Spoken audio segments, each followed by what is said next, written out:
Hey, welcome to the problem. I chose binomial distribution problem 6.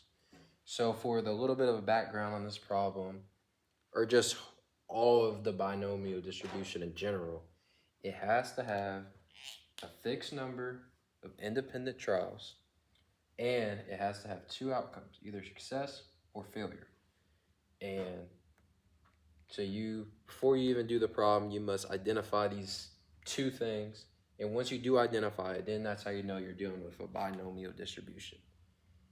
For general equations, for pretty much any problem, you're going to run this equation right here. So it's saying PR of x equals k. And k is the number of successful trials that is wanted or desired that the problem might give you. And x is just the variable they use. And then when you get further in the equation, you start seeing this n over k in parentheses. And basically this just means n factorial over k factorial n minus k factorial. And for n is just the number of trials that you are allowed to run. So the problem might give you n equals 4, n equals 3, blah, blah, blah. And I already said what k was. So use this equation, you solve it, and then you get what you would plug in for here. Now, P is the probability that the problem will give you. So 0 point something all the way up to, I guess, 1 if they wanted to, but usually 0 point something. And K is the exponent for that. And then right here, 1 minus P is pretty much just the probability of failure on a single trial. So per this many trials, this is the probability of failure on it. And then n minus k right here, just like over there, just the trials minus the successful trials wanted.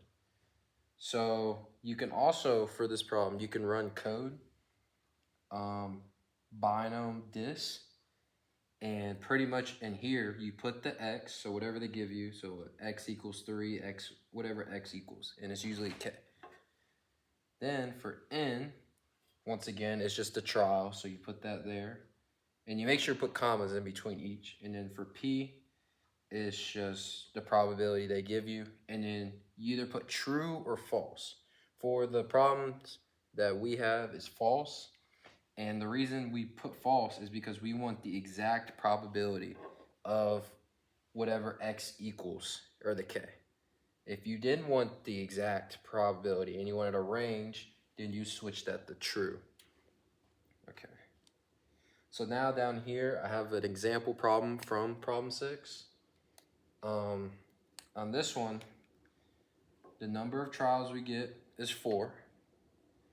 The probability that is given is 0 0.3. So, using the equation from above, we put PRX equals 3 right there. And that's just given to us. And then for the problem, put equal sign, we do the parentheses with the 4 and the 3, which is just pretty much this, which I actually written it out right here.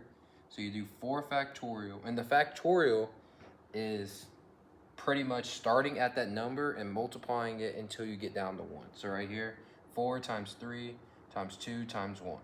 And then that's over 3 factorial, which is 3 times 2 times 1.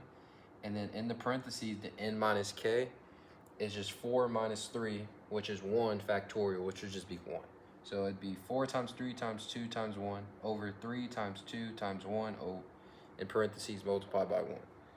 And that would give us 4. You end up with 4. Then right here is where we put the probability that's given to us. So we're given 0 0.3. So we put 0 0.3. And then we put 3 as this exponent for the probability, or I meant the number of successful trials that's wanted. Then for this part, the 1 minus p, you do 1 minus the probability.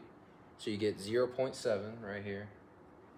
And for his exponent, you do n minus k again. So you do 4 minus 3, and that becomes 1. So then down here, it becomes 4 times 0 0.027 And that's multiplying the exponent times this, cubing it, and then you multiply it by 0.7, and really this is 0.7 to the 1, but it's just 1, so it'd still be 0.7, and you multiply that and you get 0.0756. And for the code right here, you put this in, the binom this, and you put the x, so x equals 3.